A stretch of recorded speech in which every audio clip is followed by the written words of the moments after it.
അപ്പോൾ നമ്മുടെയൊക്കെ ഇടയിൽ ഒത്തിരി ആൾക്കാർ ഷിറ്റ്സൂസ്, മാൾട്ടീസ് അതല്ലെങ്കിൽ മറ്റ് ബ്രീഡുകളൊക്കെ വളർത്തുന്ന ഒത്തിരി ആൾക്കാരുണ്ട്. അപ്പോൾ ഇവരുടെ അടുത്തൊക്കെ സംസാരിക്കുമ്പോഴത്തേക്ക് ഏറ്റവും കൂടുതൽ കിട്ടുന്ന ഒരു ഫീഡ്ബാക്ക് എന്ന് പറയുന്നത് ഈ ബ്രീഡ്സിനെയൊക്കെ വളർത്തുമ്പോഴത്തേക്ക് അവർക്കുണ്ടാകുന്ന സ്കിൻ ഇഷ്യൂസാണ്. അപ്പോൾ ഈ സ്കിൻ ഇഷ്യൂസിനെ കുറിച്ച് നമ്മളും കൂടുതലായിട്ട് ഇതിനെക്കുറിച്ചൊന്ന് പഠിക്കുകയും അതല്ലെങ്കിൽ ഇതിനെക്കുറിച്ച് അറിവുള്ള ആളുകളുടെ അടുത്ത് ഇതിനെക്കുറിച്ച് സംസാരിച്ച് കഴിഞ്ഞപ്പോഴത്തേക്കും ഇതുണ്ടാകുന്നതിന് അവരൊക്കെ പറയുന്ന ഒരു 2 റീസൺസാണ് ഏറ്റവും കൂടുതൽ പറയുന്നത്.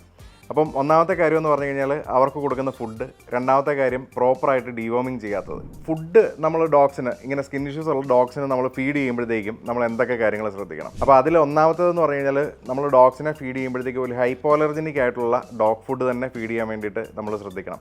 അത് ഒത്തിരി ബ്രാൻഡ്സ് നമുക്കിന്ന് അവൈലബിൾ ആണ്. അതുകൂടാതെ തന്നെ നമ്മൾ വീട്ടിൽ ഫുഡ് ഉണ്ടാക്കി കൊടുക്കുന്ന ആളുകളാണെങ്കിൽ ഈ ചിക്കനോ അതല്ലെങ്കിൽ റൈസ് അങ്ങനെയുള്ള സംഭവങ്ങളൊക്കെ ഒന്ന് കുറച്ചിട്ട് ഡക്കിൻ്റെ മീറ്റ് കൂടുതലായിട്ട് ഫുഡിൽ ഇൻക്ലൂഡ് ചെയ്ത് കൊടുക്കാൻ വേണ്ടിയിട്ട് ശ്രദ്ധിക്കുക. കാരണം ഡക്ക് എന്ന് പറയുന്ന മീറ്റ് നാച്ചുറലി ഹൈപ്പോലർജനിക് ആയിട്ടുള്ളൊരു മീറ്റാണ് ഡക്ക്. അതുപോലെ രണ്ടാമത്തെ കാര്യം എന്ന് പറഞ്ഞു കഴിഞ്ഞാൽ ഇവരുടെ ഡിവോമിംഗ് ആണ്.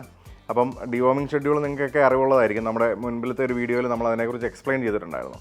1 ഇയർ കഴിയുമ്പോഴത്തേക്ക് ഒരു 3 മാസം കൂടുമ്പോഴാണ് നമ്മൾ ഡിവോം ചെയ്യേണ്ടത്. പക്ഷേ നമ്മൾ ഹോം ഫുഡൊക്കെയാണ് കൊടുക്കുന്നതെന്നുണ്ടെങ്കിൽ ഒരു മന്ത്ലി വൺസ് നമുക്ക് അവരെ ഡിവോം ചെയ്യാവുന്നതാണ്. അതുകൂടാതെ നമ്മൾ അവരെ ഡിവോം ചെയ്യുന്ന സമയത്ത് എല്ലാ തവണയും സെയിം മെഡിസിൻ തന്നെ കൊടുത്ത് ഡിവോം ചെയ്യാതെ ഓരോ തവണ കൊടുക്കുമ്പോഴും ആ മെഡിസിൻ്റെ ബ്രാൻഡ് ഒന്ന് മാറ്റി ഡിവോം ചെയ്യുന്നത് വളരെ എഫക്റ്റീവ് ആയിരിക്കും. അപ്പോൾ നിങ്ങൾ ഇനി മുതൽ പെറ്റ്സിനെയൊക്കെ കെയർ ചെയ്യുന്ന സമയത്ത് ഈ 2 കാര്യങ്ങളൊന്ന് പ്രത്യേകം ശ്രദ്ധിക്കണം കേട്ടോ.